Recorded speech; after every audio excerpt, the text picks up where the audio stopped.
आखिर क्यों भगवान परशुराम और पितामह भीष्म के बीच में हुआ महाप्रलयकारी युद्ध। पितामह भीष्म के गुरु थे भगवान परशुराम, जो कि भगवान विष्णु के छठवें अवतार थे।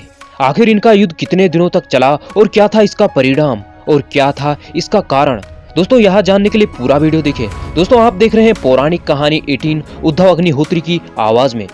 माता सत्यवती ने पितामह भीष्म को आदेश दिया कि वह अपने भाई विचित्रवीर के लिए सुंदर कन्या को विवाह के लिए ढूंढे। तब पितामह भीष्म को पता चला कि काशी नरेश की 3 सुंदर कन्याएं हैं, अंबा, अंबिका और अंबालिका, जिनका स्वयंवर है। पितामह भीष्म स्वयंवर में पहुंचे और जहां उन्होंने सभी राजाओं को युद्ध में परास्त कर दिया। अंबा, अंबिका और अंबालिका को रथ में बैठाकर वह हस्तिनापुर भगा ले आए। अंबा जब हस्तिनापुर पहुंची तो उन्होंने पितामह भीष्म से कहा कि वह सोबल देश के राजा सैलवा से प्रेम करती है। यह सुनते ही पितामह भीष्म ने उन्हें राजा सोलवा के पास भेज दिया। राजा सोलवा ने उन्हें शादी से इनकार कर दिया। अंबा अब वापस हस्तिनापुर लौट आई। उन्होंने विचित्रवीर से शादी करने का प्रस्ताव रखा, लेकिन राजा विचित्रवीर ने भी उनसे शादी करने से इनकार कर दिया। यह देखकर अंबा पितामह भीष्म के पास जा पहुंची और उन्होंने पितामह भीष्म के सामने शादी का प्रस्ताव रखा। लेकिन पितामह भीष्म ने अंबा से कहा कि मैंने आजीवन शादी न करने की प्रतिज्ञा ली है और यही मेरी प्रतिज्ञा है। इसी कारण पितामह भीष्म ने अंबा से शादी करने से इनकार कर दिया। यह सुनकर अंबा को क्रोध आ गया और उन्होंने पितामह भीष्म से बदला लेने की सोची।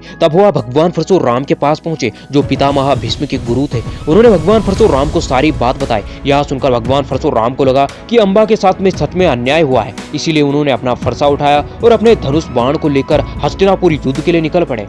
भगवान परशुराम और पितामह भीष्म कुरुक्षेत्र के मैदान में आमने सामने थे। पितामह भीष्म से भगवान परशुराम ने अंबा से शादी करने के लिए कहा, लेकिन पितामह भीष्म ने कहा कि मैंने आजीवन शादी करने की प्रतिज्ञा ली है, मैं कभी आजीवन शादी नहीं करूंगा। यह देखकर भगवान परशुराम को क्रोध आ गया और दोनों के बीच में भयंकर युद्ध छिड़ गया।